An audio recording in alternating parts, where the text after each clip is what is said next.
ni John Drew mu karimbo yise Count on You cyangwa se kugushingiraho muri kumwe nanjye wa Bla. Aka karimbo kabashimishe, umva amagambo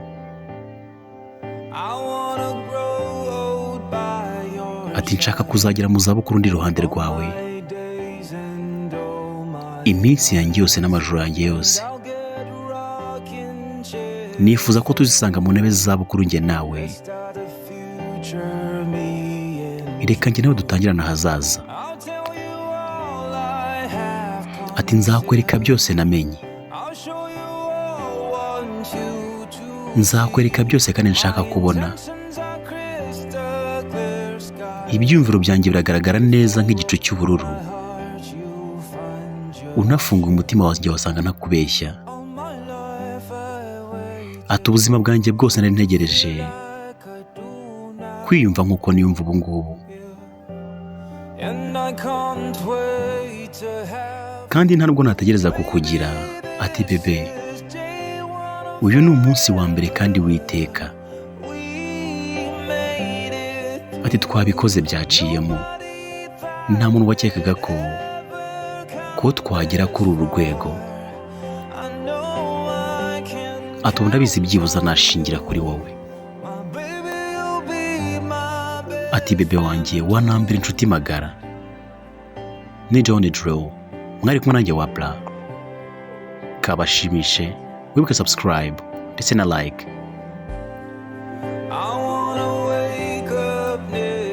Ati nifuza kujya mbyukira iruhande rwawe maze ugafungura amaso nkureba, nkakubera papa mwiza ukunda, nkakubera umugabo, nkajya nihorera amaboko yawe bebe wanjye. Ahazaza haragaragara neza ngufite. Ati n'amajoro mabi tuzayarokoka. Ati mfitiye ibyiyumviro urukundo rwanjye, ndetse ndapanga no kuguha ibindi byinshi. Ati ubuzima bwanjye bwose nari ntegereje kwiyumva nk'uko niyumva ubu ngubu, ndetse nta nubwo nategereza ngo mbanze nkugeze mu rugo. Ati bebe, uyu ni umunsi wa mbere kandi w'iteka ryose.